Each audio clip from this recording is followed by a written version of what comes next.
स्वागत आहे तुमचं आपल्या कथेमध्ये. अच्छा, आता मी निघतो. 4 वाजलेत. पुन्हा लवकरच भेटू. त्यानंतर रुद्राय आणि ईश्वरी दोघं त्यांना भेटून बाहेर येतात. आता पुढं दोघं कारमध्ये येऊन बसतात.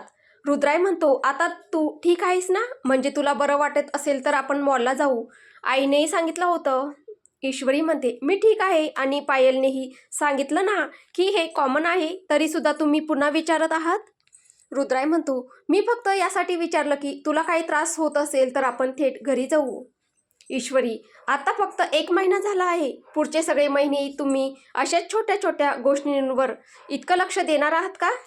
रुद्राय तिच्याकडे पाहत, गोष्ट तुझ्याशी संबंधित असेल तर आयुष्यभर अशा छोट्या छोट्या गोष्टी लक्षात ठेवेन. रुद्रायचं बोलणं ऐकून ईश्वरी शांत बसते. तसंच रुद्राही काही बोलत नाही. संध्याकाळी 5 वाजेपर्यंत ते दोघं मॉलमध्ये पोहोचतात. रुद्राय कार पार्किंगमध्ये उभी करतो आणि मग ईश्वरी सोबत मॉलमध्ये येतो. रुद्रायला पाहताच तिथला मॅनेजर त्यांच्याजवळ येऊन दोघांचं स्वागत करतो. मॅनेजर, या सर, कसे आहात तुम्ही? रुद्राय, मी ठीक आहे. तुम्ही सांगा आणि हिला भेटा, ही माझी पत्नी आहे. मॅनेजर, जी सर, मीही ठीक आहे. या सर, या मॅडम, बसा. मॅनेजर त्यांना बसायला जागा देतो. मग एका सेवकाला बोलावून दोघांसाठी कॉफी आणायला सांगतो. मॅनेजर, सांगा सर, कोणत्या प्रकारचे कपडे पाहायला आवडतील तुम्हाला? रुद्राय म्हणतो, मॅनेजर साहेब, मला माझ्यासाठी नाही, माझ्या पत्नीकरिता काही कपडे घ्यायचे आहेत.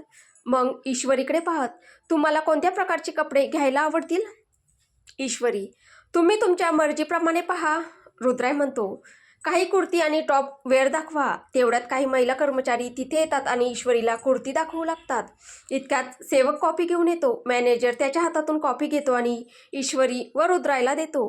मॅनेजर, सर, मॅडम, कृपया कॉफी घ्या. रुद्राय म्हणतो, याची काही गरज नव्हती मॅनेजर साहेब. मॅनेजर, अरे सर, असं काय बोलता? तुम्ही इतक्या दिवसांनी आलात आणि मॅडम पहिल्यांदाच आले आहेत, तर एक कॉफी तर बनतेच. मॅनेजरने पुन्हा पुन्हा आग्रह केल्यावर रुद्राय आणि ईश्वरी कॉफी घेतात. तोपर्यंत महिला कर्मचारी ईश्वरीला अनेक कुर्ती दाखवून झालेल्या होत्या, पण ईश्वरीने अजून एकही कुर्ती निवडलेली नसते. रुद्राय म्हणतो, काय झालं? यापैकी एकही आवडली नाही का? ईश्वरी म्हणते, मला समजत नाहीये, तुम्हीच निवडायला मदत करा. रुद्राय ईश्वरीच्या कानात हळूच, निवडायचंच कशाला, सगळ्याच घेऊन टाका.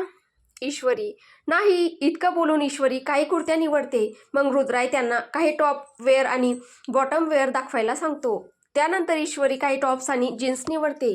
रुद्राय, अजून काही घ्यायचं आहे का तुम्हाला?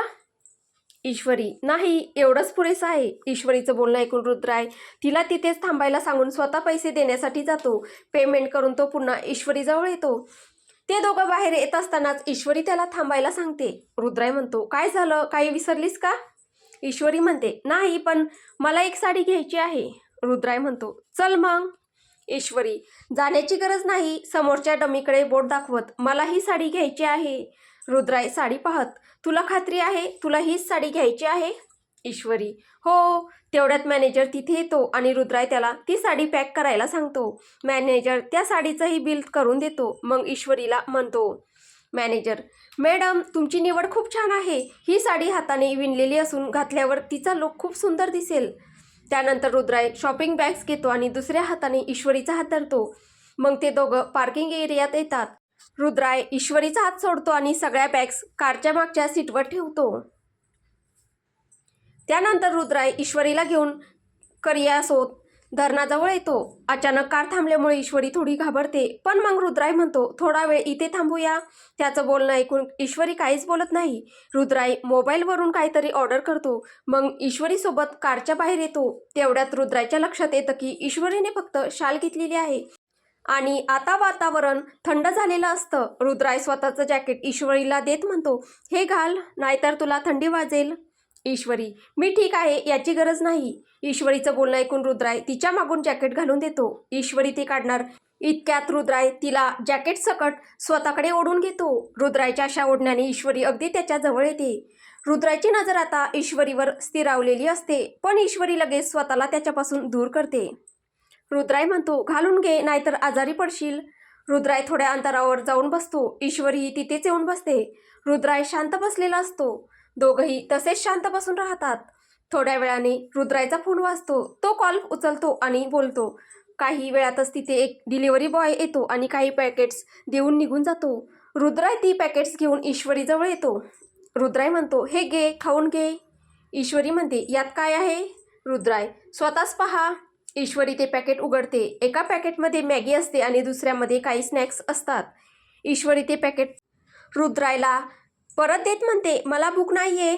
रुद्राय, दिवसभर तू नीट काही खाल्लंसही नाहीस आणि जे खाल्लंस ते उलटी करून टाकली. थोडंसं खाऊन घे. ईश्वरी म्हणते, माझं मन नाही आहे, तुम्ही खा. रुद्राय, भूक लागली आहे तरी खोटं बोलतेस. मला पाहणंही तुला आवडत नाही हे मला माहिती आहे. चूकही माझीच आहे हेही माहीत आहे. पण माझ्या चुकीची शिक्षा स्वतःला तरी देऊ नकोस. यावेळी तुला स्वतःची काळजी घेण्याची गरज आहे. ईश्वरी काहीच बोलत नाही. ती फक्त मॅगीचं पॅकेट घेऊन खायला लागते. रुद्राही पुढे काही बोलत नाही. थोड्या वेळाने पुन्हा एकदा त्या दोघांमध्ये शांतता पसरते. ईश्वरी समोर बसलेल्या एका छोट्या मुलीकडे आणि तिच्या वडिलांकडे पाहत असते. ती मुलगी फुग्यासाठी हट्ट करत असते. आधी तिचे वडील तिला नकार देतात, पण मग आपल्या मुलीला उदास पाहून ते सगळे फुगे विकत घेतात. ईश्वरीला असं एकटक पाहताना पाहून रुद्राय तिच्या नजरेचा मागोवा घेतो. मग तोही त्या दोघांकडे पाहू लागतो. ईश्वरी, मला घरी जायचं आहे. ईश्वरीचं बोलणं ऐकून रुद्राय तिला चल म्हणतो. रुद्राय येऊन ड्रायव्हिंग सीटवर बसतो आणि ईश्वरी त्याच्या शेजारच्या सीटवर बसते. काही वेळातच ते दोघं राठोड भवनमध्ये पोहोचतात.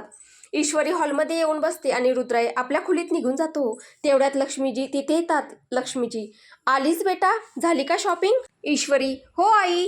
ईश्वरी लक्ष्मीजींना शॉपिंग बॅग्स उघडून कपडे दाखवते. मग ती एक बॅग लक्ष्मीजींना देते. लक्ष्मीजी, यात काय आहे?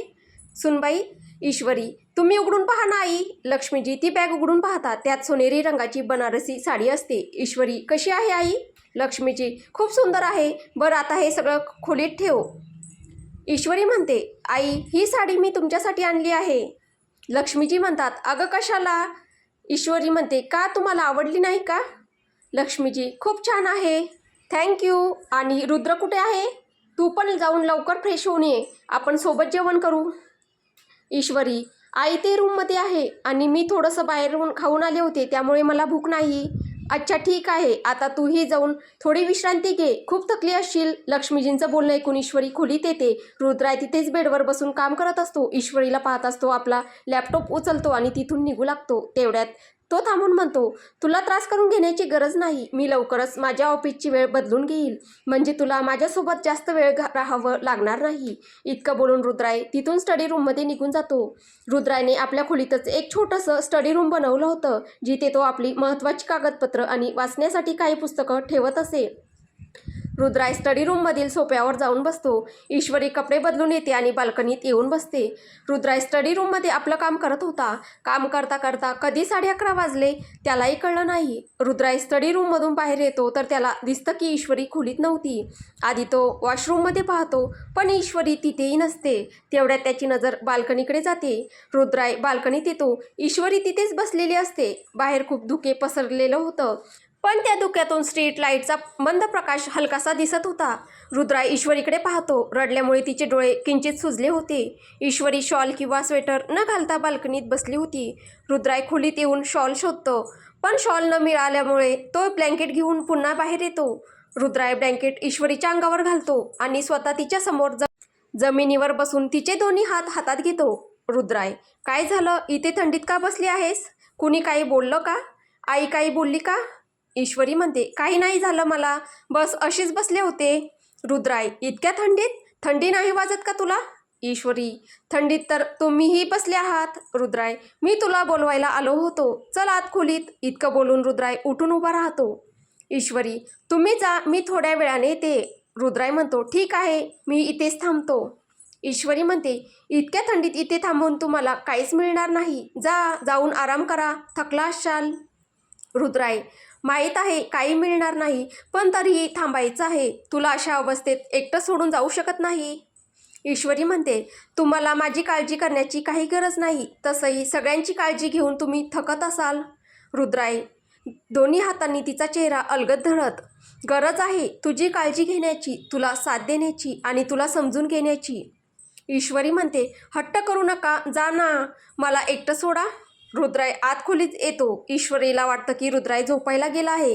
ती झोपाळ्याच्या एका बाजूला सरकून बसते, पण रुद्राय आपला लॅपटॉप बंद करून पुन्हा बाहेर येतो आणि झोपाळ्याच्या दुसऱ्या बाजूला येऊन बसतो. ईश्वरी एक नजर त्याच्याकडे पाहते आणि पुन्हा नजर वळवते. काही वेळ ते दोघं तसेच शांत बसून राहतात. थोड्या वेळाने ईश्वरी ब्लँकेटची दुसरी बाजू रुद्रायकडे करते आणि थोडी त्याच्याजवळ सरकते. ती पाहते की रुद्राई अजूनही ब्लँकेटला हात लावत नाही, म्हणून ती स्वतःच त्याला मागून ब्लँकेटने झाकते. रुद्राई मात्र तसा शांत बसून राहतो, काही बोलत नाही. थंड वारे वाहत होते. न जाणो ईश्वरीच्या मनात काय येतं. ती हळूच रुद्राईच्या खांद्यावर डोकं ठेवते. तिच्या असं करण्याने रुद्राई थोडासा दचकतो. ईश्वरीच्या डोळ्यातून एक अश्रू ओघळतो, जो रुद्राईला आपल्या टी शर्टवर जाणवतो. तो अलगद तिच्या हातात घेतो. काही वेळ ते दोघं तसेच बसून राहतात. रुद्राय एक नजर ईश्वरीकडे पाहतो. ती झोपून गेली होती. रुद्रायला समजतं की ईश्वरीने झोपेतच त्याच्या खांद्यावर डोकं ठेवलं होतं. काही वेळ तो तसाच तिथे बसून राहतो. मग रुद्राय अलगद ईश्वरीच्या डोक्यावर हात फिरवतो. स्वतः उठतो आणि ईश्वरीला आपल्या मिठीत उचलून घेतो. रुद्राय ईश्वरीला घेऊन खोलीत येतो आणि तिला बेडवर झोपवून तिच्यावर ब्लँकेट घालतो आणि स्वतः बाल्कनीत बसून स्मोकिंग करू लागतो.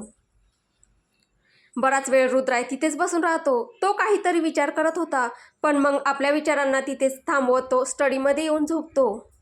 दुसऱ्या दिवशी सकाळी रुद्राय 6 वाजता उठतो आणि फ्रेश होऊन मंदिरात निघून जातो. ईश्वरी ही 7 पर्यंत उठते. ती फ्रेश होऊन खाली येते. लक्ष्मीजी मंदिरात पूजा करत होत्या, त्यामुळे ईश्वरी किचनमध्ये जाऊन नाश्त्याची तयारी करू लागते. त्यानंतर दोघी सासू सुना मिळून नाश्ता बनवतात. विशालजी टेबलवर येऊन बसले होते. ईश्वरी नाश्ता टेबलवर आणून ठेवते. तेवढ्यात रुद्राय तिथे येतो. लक्ष्मीजी, ये रुद्र, आम्ही तुझ्यासाठी नाश्ता वाढतो. रुद्राय, तुम्ही सगळे नाश्ता करा, मला थोडं काम आहे. इतकं बोलून तो सरळ आपल्या खोलीत निघून जातो. मग विशालजींच्या सांगण्यावरून सगळेजण नाश्ता करतात. विशालजी टेबलवरून उठून आपल्या खोलीत जातात आणि तिथून ऑफिससाठी निघून जातात. रुद्राय ही तयार होऊन खाली येतो. रुद्राय मोठ्याने, राम, राम कुठे आहेस? राम राठोड भवनातच काम करत होता. सर्व ड्रायव्हर्स आणि नोकरांची पगारांची जबाबदारी, तसेच त्यांच्या कामावर आणि त्यांच्यावर लक्ष ठेवण्याचं काम त्याचंच होतं. राम म्हणतो, यस बॉस, तुम्ही बोलावलं? रुद्राय, या घरात कोणालाच काम करायला येत नाही का? की काम करायचंच नाही आहे? जर कुणाला तसं वाटत असेल तर त्याला सुट्टी देऊन टाका. किती वेळा सांगितलंय मी तुम्हाला, मला कामात हलगर्जीपणा अजिबात आवडत नाही. राम म्हणतो, सॉरी बॉस, मी आताच सगळ्यांशी बोलतो. रुद्राय म्हणतो, त्याची गरज नाही, मी स्वतःच सगळ्यांशी बोलेल. 5 मिनिटाच्या आत सगळेजण माझ्यासमोर हवे. रुद्रायचं बोलणं ऐकून राम सगळ्यांना हॉलमध्ये बोलावतो. सगळेजण रुद्रायसमोर मान खाली घालून उभे होते.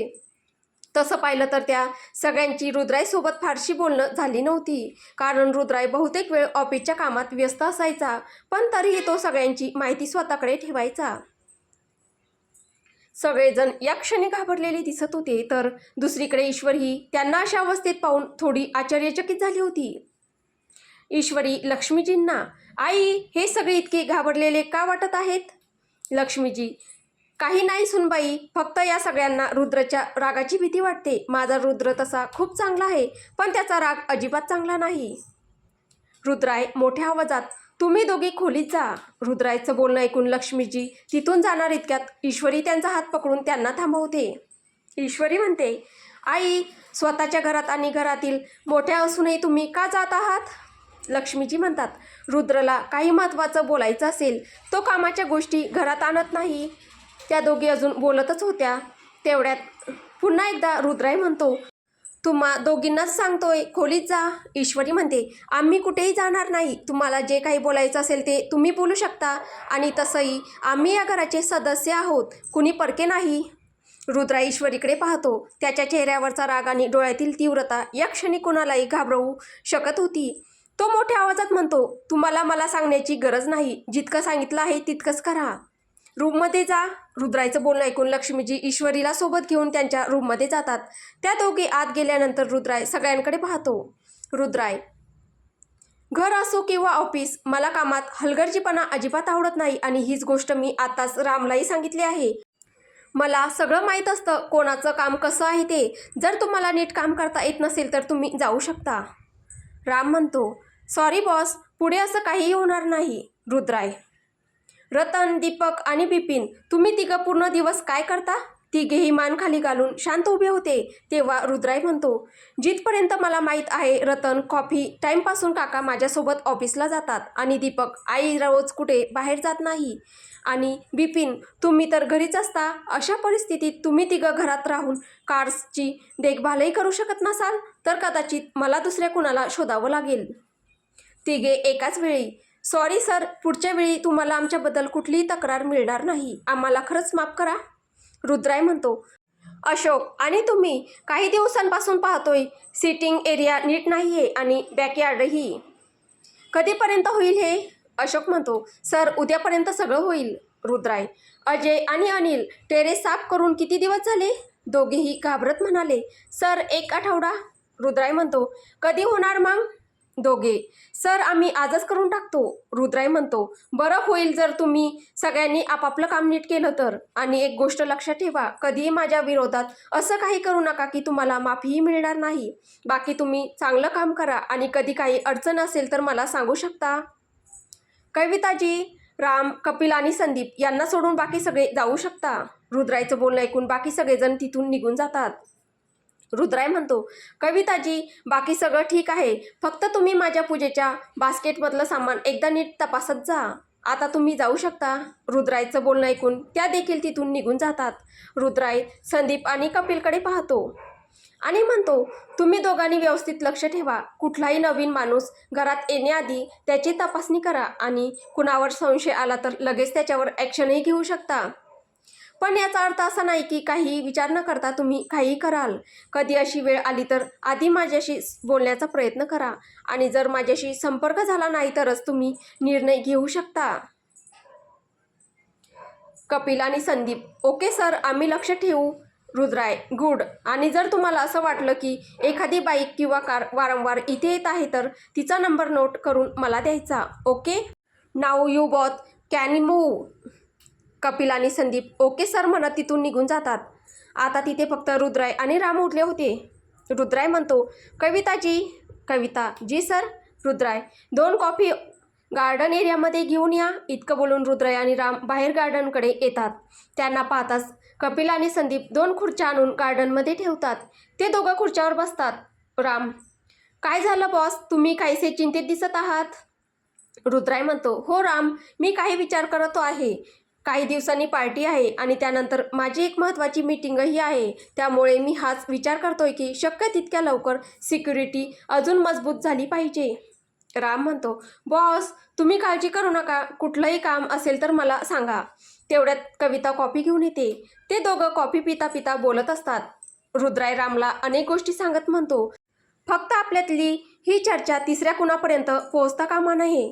तर आता पुढे काय होईल हे आपल्याला पुढच्या भागात पाहायला भेटेल. तुम्हाला ही कथा कशी वाटते आहे कमेंटद्वारे नक्की कळवा. कथा आवडत असेल तर व्हिडिओला लाईक करा, शेअर करा. कथेचे पुढील भाग ऐकण्यासाठी आपल्या चॅनलला सबस्क्राईब करा. धन्यवाद.